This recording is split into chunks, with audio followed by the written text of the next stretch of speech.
want them all the same, do you? Because that would be boring, wouldn't it? Hello, everyone. And today I'm going to speak to Ro, who I haven't spoken to for many months. So we're kind of catching up all at the same time as having this changemaker conversation. And Ro is in Western Australia, but she doesn't sound like me. She sounds like a Brit, but she lives in Western Australia, which is where I first caught up with her after the birth of my first grandchild. And she works a lot in teamwork. But I'm going to ask her to, if you will, Ro, tell us about you and your working history. So interestingly, my degree subject is classical studies. So I study the ancient Greeks and Romans. And I thought in my early career I wanted to work in museums and then quickly realized that was not for me. So decided to become a personnel officer, as they were called in those days, or human resources as we now call it. And that led me to get involved in eventually lots of acquisitions around people, change. I then went on to do a master's in law and employment relations. So I got really in that acquisition space and understanding how businesses treat staff when they're acquired. So that got me really understanding the change environment. And then I eventually left HR after 10 long years, went into more of a productivity role where I started to understand not just the individual around change, but how teams work together and how coaching actually makes a difference and facilitation makes a difference to the way people work and how their talents are brought to the fore. So that kind of led me on the path that I'm on now because I decided I would set up my own business and so started to formally learn coaching skills. And then in the last few years, sort of formally learning team coaching skills as well, although really there is very strong alignment between group facilitation and some of the tools and techniques that I've learned over the years and team coaching. So yeah, so that's how I came into what I'm doing. So starting in a very different field and ending up somewhere very different again. But I'm guessing that they've interwoven along Mm, the way. They're not entirely separate silos of work. Can you no. tell us about where the beginnings have influenced your work now? So interestingly, and that's a really good observation because doing my classics degree, I was really interested in both Socratic philosophy, so Socrates and the plays and the writings about Socrates by Plato mostly. And that got me interested in understanding what does it mean to be X, Y, Z. And then I became a real fan of Epicurean philosophy, which is it dovetails with sort of science because it looks at what are we made of, what are our experiences, how do we make sense of the world in that sort of material way and also non-material way, how can we explain that? So if I think back to those things and then I think about what we do in coaching and what I've done in my career, how I've worked with people, facilitation, working with line managers when I was in HR, a lot of that goes back to listening, asking questions, being curious, wanting to understand, wanting to make sense of things. So that's where I would see that they're very well aligned. And the more I sort of dig and delve into the coaching topics, the more I can actually see the influence of our sort of history coming into the modern day. And it's particularly relevant, obviously, around ethics and morals, because, of course, in classical times, they were really big topics and they were discussed a lot by philosophers, by mostly people who are educated, because, of course, you have to remember we're studying mostly people who are educated because they're the ones who could write and leave records and things. So, yeah, so I think that's where they align, and that's kind of what keeps me curious as well. It just struck me while you were mentioning about how the abundance of conversation and writings historically around philosophical thinking and and morals, morality, etc., that this is almost like it was commonplace, Mm. at least among a certain population. But there's seemingly an abundance of it, and we seem to have lost that along the way somehow, almost like it's become some specialized kind of domain to be sitting in. Well, that's not how I see it, but that's kind of how society and our intellectual spaces have placed it. Yeah. And it's an interesting change, Mm. shift, and I wonder why or how it got there. What that was, I have no idea, but it's just made me wonder about that. Yeah. Yeah. Yeah. Do you think anything arises specifically around teams that's different from the individuals? Yes.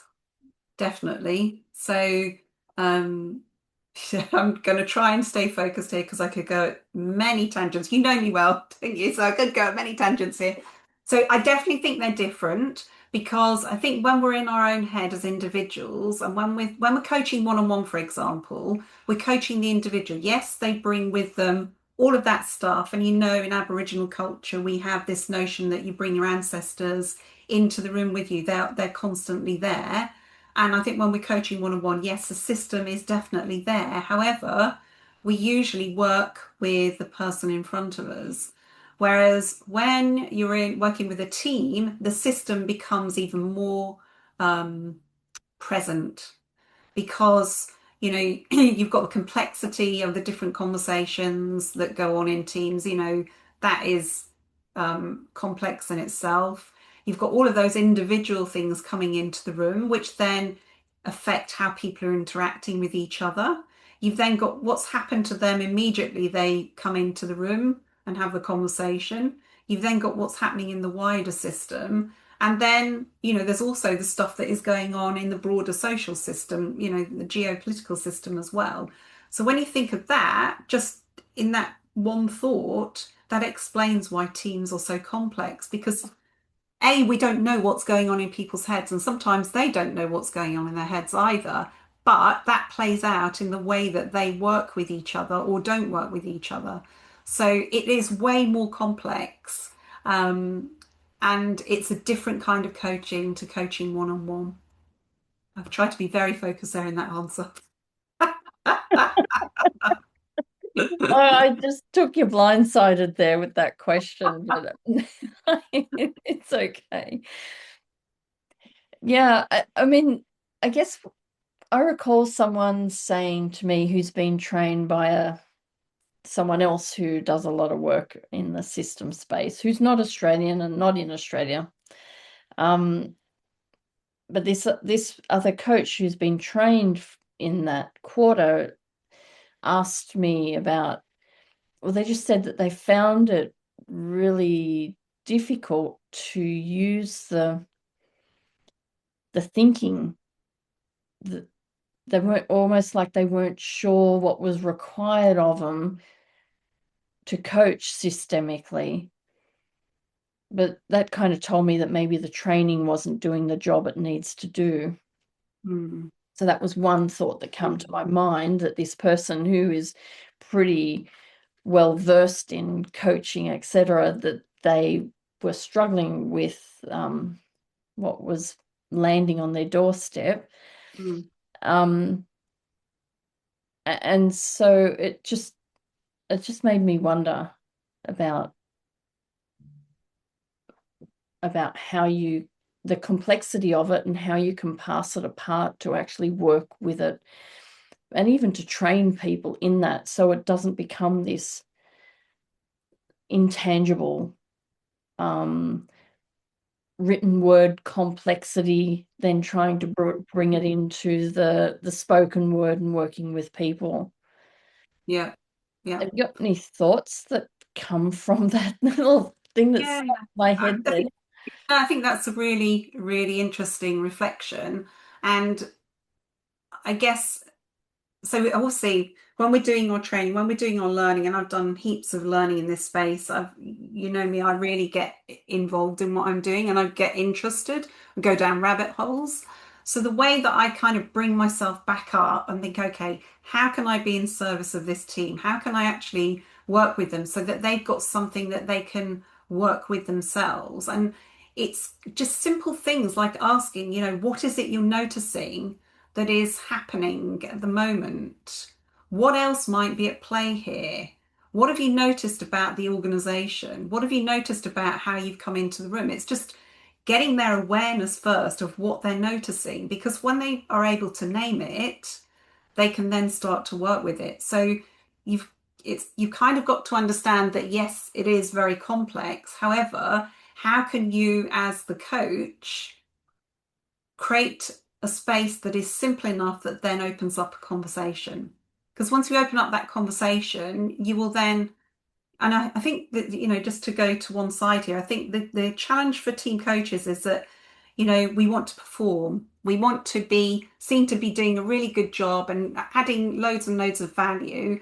And that to me is an ego-driven um, mindset. You kind of got to say, okay, I don't know what's going on here. They don't know what's going on here. What is a question that is going to open up the conversation so we can both explore together and find out what might be going on here? What might we be able to do about it? Can we do anything about it? If we can't, what are the implications for us as a team? So that would probably be the way that I would have answered your colleagues' conundrum. It's like don't try to be good at systems. Be good at working with what is present in the room and what the team is actually grappling with at that moment in time, and help them make sense of all of those other systemic things that might be going on. But don't use those words because that would just freak them out, unless they're ready for it, of course. And some teams are ready for it, some aren't. So I don't know if that's helped or not. No, I think it does, because I also think that something else that might complicate the systems work that people do is when they start bringing ideology into the systems.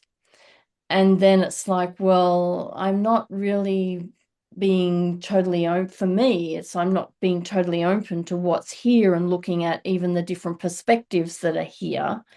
I'm actually bringing my ideology of the reason why I'm here and what's funneling it, my greater good kind of thing. And then I think you interrupt a fuller understanding of what's going on, and that adds a level of complexity and even a tension around, Yeah, what am I doing here? Uh, yeah, yeah, and what is it that they're expecting of me and wanting of me, and am I giving that? So for me, there's yeah. ethics that runs all through that. Yeah, absolutely. And that it goes back to what I certainly learned as an individual coach, that concept of, am I interested in the content or am I interested in the process? If I'm getting too interested in the content, that means I've moved away from coaching. So that's kind of my check and balance that I use. If I'm bringing in some sort of model or framework or anything, how, what am I doing with that? Why am I bringing it into the conversation? And if the team aren't interested, am I going to let it go or am I going to keep pursuing it? Because if you're holding it lightly as a resource, then I think that's fine. If you're coming in with, I've got a framework and I've got a view about how teams should be, I think that's you're then putting your perspective onto the team, which may or may not be helpful. So yeah, so that's how I would kind of think about what you've just said there. Hmm. So I'm going to tap back into your overall work history or life history Mm-hmm. and ask you, what's something about you that you're quite proud of, that you'd love to share, that maybe I'm certain I wouldn't know about it, but maybe other people wouldn't either. So the context is work. What am I most proud of at work? It doesn't have to be at work. I always find these kind of questions hard. Yeah. Because it means that you have, so I don't like sort of blowing my own trumpet very much. It feels uncomfortable, probably because I'm a Brit, I don't know. Um, I think for me, the times that I felt most proud of myself, whether it's been in a work situation or a non-work situation, are when I've actually stood up for something that I've believed in. So I've got a very strong sense of justice and fairness. And if which can also be a curse as well as a blessing. So yeah, so the times that I felt most proud of when I've actually stood up for something that I believed in. Um, and that goes right back to school as well. I remember a time at school when I stood up um, because I felt that I was being treated unfairly because I was a girl. And this is going back to the 70s and 80s, so it probably was a thing. Um, and because I stood up, the teacher basically said, yeah, okay, fair enough. Understand that. You go and do what you want to do. So it's those kind of things that I feel proud of, not necessarily things that I've achieved in sort of, work objectives or anything like that. It's who I am as a person.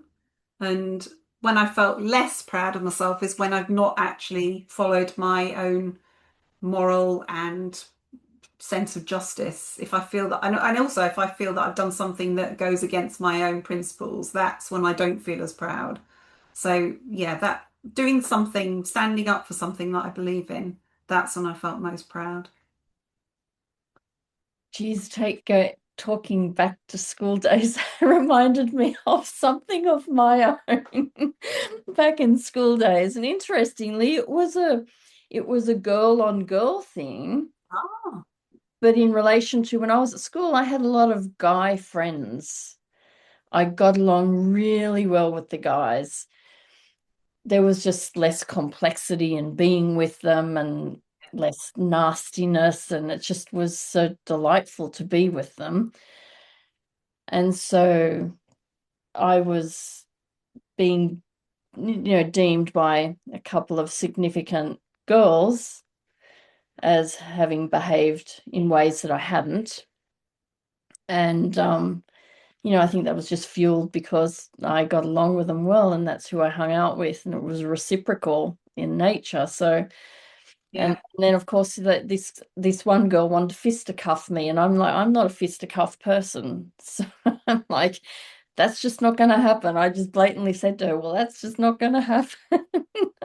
And I Nice. was surprised that I stood up to a bully in that way. Yeah, Um, yeah, yeah, it yeah, reminded me, but I don't know how I had the gumption to do it, to be honest, because she was one who could have easily stood there and just smashed me down there and then, but somehow me standing up verbally, which is what I've learned to do over the years, to stand up for mm, myself verbally,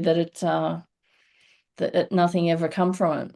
Back yeah, down entirely, yeah. because I wouldn't venture into it in her space. It was very interesting. Yeah, I think that's part of human psychology as well, is it? That if you're really clear on your boundaries, it's very hard for somebody then to go through those boundaries. Yeah, Yeah. yeah. So I definitely resonate with that story. Yeah. So tell us some about a challenge. Like I love the school challenge that you told us. Now Mm, tell us about a challenge in the workspace that you've mm, encountered, and it was, you know, about some of your thinking as you navigated yeah. that challenge. Yeah. So having worked in HR for 10 years at the very start of my career, I think you're always challenged in terms of your own sense of morals and fairness when you work in HR, because ultimately you are employed by the company to protect the company. So if anybody's watching thinking that HR is there to protect their employees, they're not. In my view, that's just my view, but they're not. It's about risk and liability, and obviously the organization wants to make sure that they're able to achieve what they need to achieve from a business perspective. So, of course, they need people to help them do that. However, that does also mean that you find that in HR in particular, you do have to go through tricky situations like making people redundant, dismissing people for disciplinary reasons and the like. And there were one or two occasions where I just felt that I was being asked to do things that, in my mind, didn't sit comfortably with me. Mm. And yeah, I would go home and I would, my poor husband, I would talk it through with my husband, and he he had to listen to me bleat on. And so I would work it through in my own mind. How can I square the circle that I'm being asked to do this thing here that I don't feel comfortable with, um, but I know it has to be done because I'm an employee ultimately, and that's what the company is paying me to do. They're paying me for my expertise on how we do that in a way that is legal and in inverted commas fair. Mm. So it was always so the way that I squared that circle is that I always used to think about, okay, I have to do this thing, which I don't really want to do, and I don't particularly agree with it. However, I'm going to do this in a way that is fair both to the employer and to the employee. So I will do my utmost, the way that the employee is treated, to treat them with respect so that when they're leaving the organization, they leave hopefully feeling that they are not being devalued as a human, and that they feel okay. I mean, you can never feel 100% okay if you're being dismissed, but they feel that they've had their chance to say what they need to say.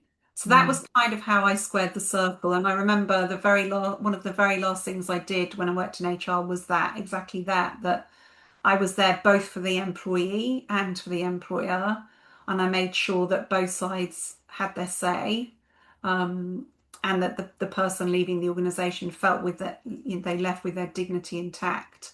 So that was how I always tried to operate. I'm not saying I always succeeded. I'm not perfect, but that was the thinking process and the heart process that was going through how I actually dealt with those challenges. And it was quite stressful, to be honest. I was so glad when I left HR. It was the most stressful job I've had for 10 years. After 10 years, I'd had enough of that. It took its toll. I imagine it would be a pretty difficult job in different cycles of Mhm. the work as well. You know, you hear often about people downsizing or lots of people downsizing. So when the corporate world seems to be going through this downsizing and change, then a lot of people get let off, and HR need to enact that. And I think that can put pressure points on beyond the day to day.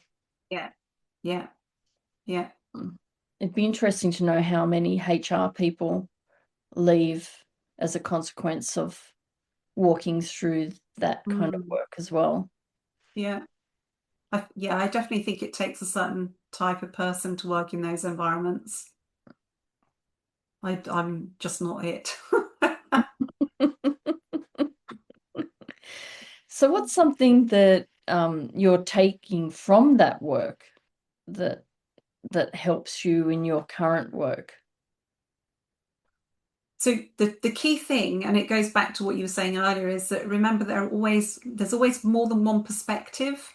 Um, I think it's very easy when you are working as an HR person that you have the perspective of the line manager, and so that is the one that, because of psychology and the way hierarchy works, that is the one that usually has the most importance. Whereas, you know, there might be different perspectives from all sides.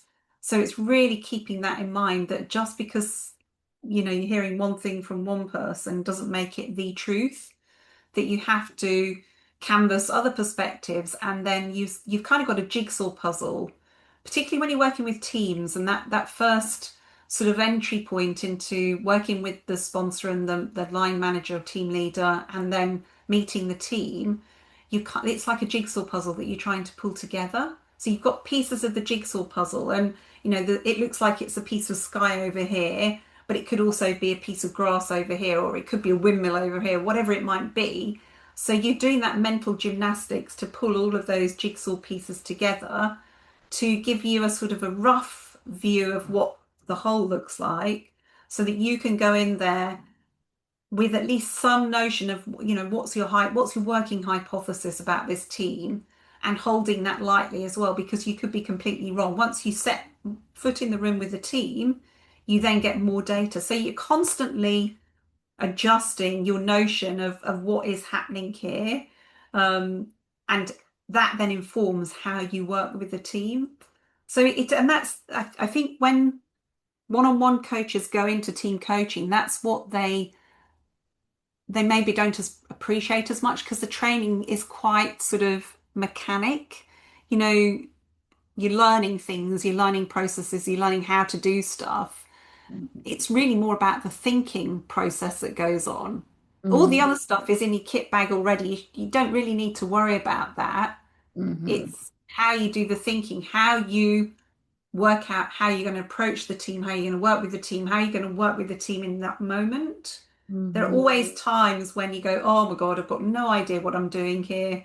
Um, and then you have to work out a way of how you're going to navigate out of that. And sometimes you put that back to the team.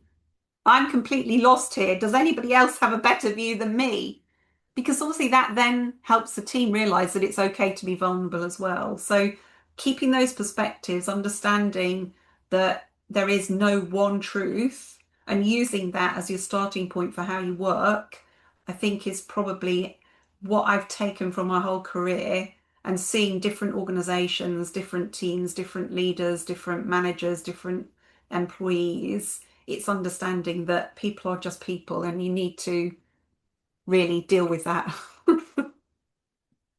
yeah, it just people are just people, and they're performing roles or undertaking roles, or their being becomes the role. Yeah.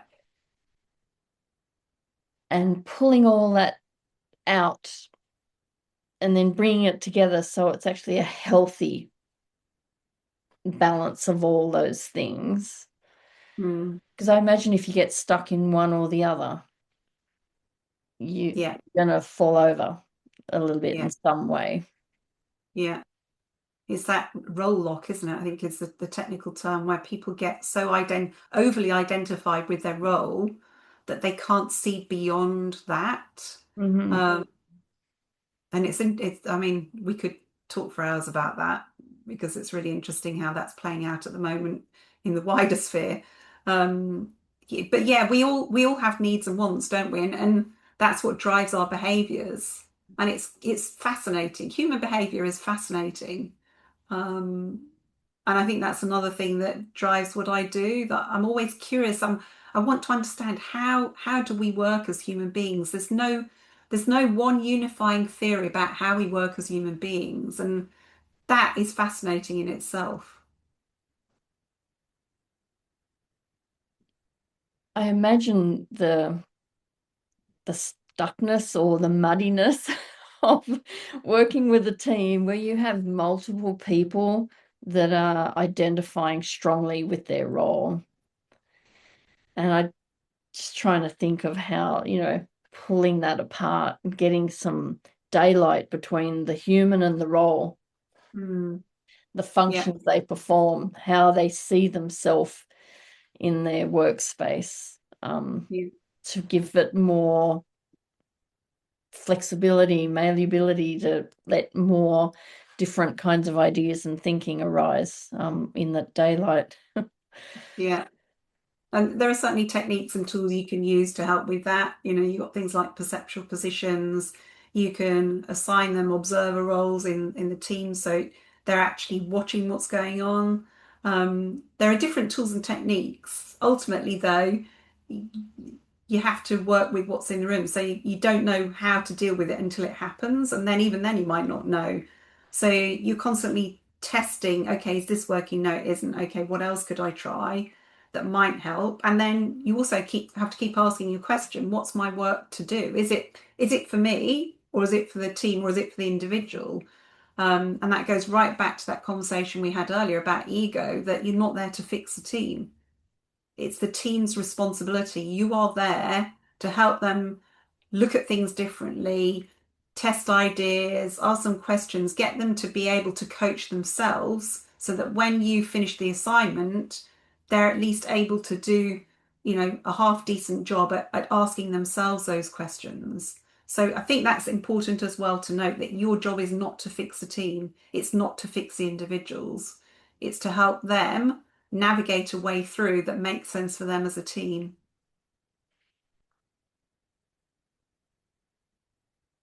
Prior to your teamwork, because you've been involved in teamwork for a long time,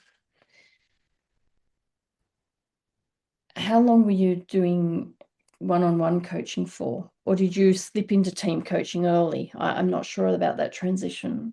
So I'd kind of already been doing team coaching, what I call team coaching, in my facilitation work because Hmm. I'd already started to use coaching skills in the way that I facilitated. Hmm. Um, and because we were running improvement teams, then of course you were working with them for a long period of time. And obviously you were using techniques for improving processes and things, but some of that was about how the team worked together. So some teams worked really well because they were a really good team. Other teams were all over the shop because they just didn't gel as a team. So I'd kind of already been involved in that in a way. And then the one-on-one coaching happened because I got a coach. I saw the value for me of having a one-on-one coach, and then I started to use coaching tools, techniques with my team, and it was like night and day in terms of how I felt and how the team responded. There was probably one person in the team who didn't like that because they wanted that more sort of command and control from me, but that was never how I operated anyway. Um, so that it kind of was it's really difficult to say when it started and when the one-on-one coaching started because they were kind of all linked together and the one sort of influenced the other. Hmm. So across the expanse of the one-to-one and into the team, what would you say is your most meaningful professional contribution? Wow. So I can only judge it by what people tell me. So I've got no idea what my most meaningful contribution is. I've had a lot of people recently tell me, I feel so energized when I've spoken with you. And it's like, really? But how? What? Or inspired. I'm going, how? What? What have I said? I don't know what I've said. And that really puzzles me. So I guess the contribution that I would think is meaningful for them is that they've got something from the conversation. And obviously, I've written books, people who've said, I really liked your book because it helped me do X, Y, Z. So that's meaningful for them. Um, Meaningful for me is different. Meaningful for me is really, it really goes back to that fairness piece that I want to contribute something in my short life that demonstrates to others that you can be a good person in an employment situation and still run a profitable business. That's kind of what's driven me throughout my corporate career and what's driven me in how I work with clients. If you're making a lot of profit, then as far as I'm concerned, you do have a responsibility to the employees, to the organ, the geography in which you're working. If you're just taking out profit and you're not having that, what we used to call corporate social responsibility, then to me, how you need to question yourself as a human being. What is your role here as a human being? Because that to me is not making as meaningful contribution as it could do. So, and I get that, people want to make money. I understand that you have to have money to live. I totally get that. However, that doesn't mean to say that how you do that has to be cut and thrust and without any compassion and care and consideration for the environment, for the people who actually deliver that profit to you. And that sounds like me getting on my soapbox. It probably is, but that's my meaningful contribution. Have I helped get that message out there in some way, shape, or form?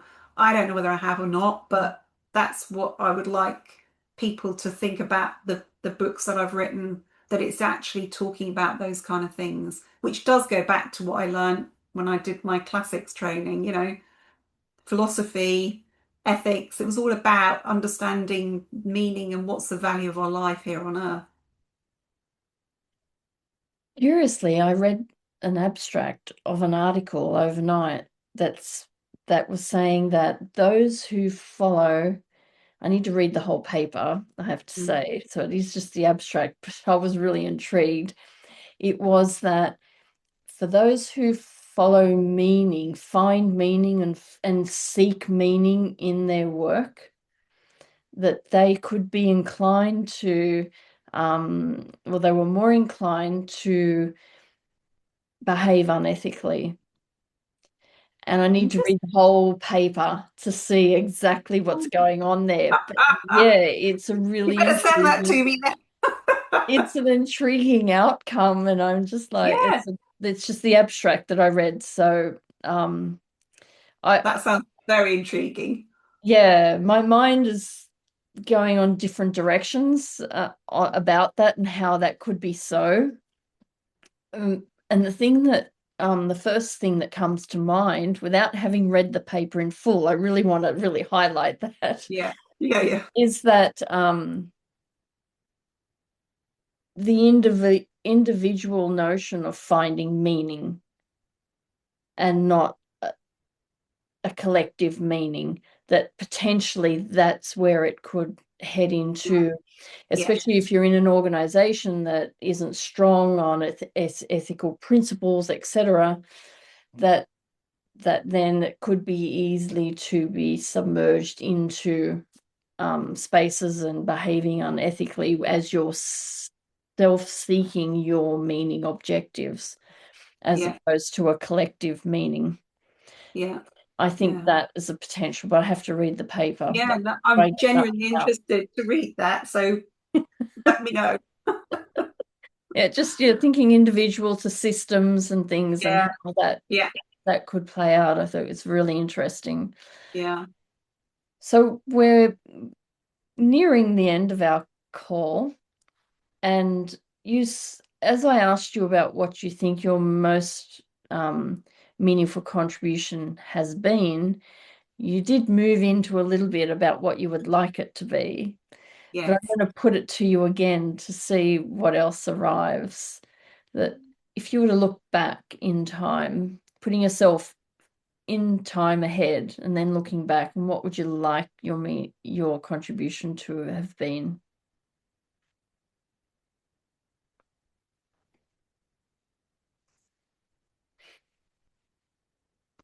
This sounds very amorphous and it probably is, but to have made a difference in some way. And I can't put my finger on it any more than that, just to say to have made some sort of difference. That my time here hasn't been um, wasted, if you like.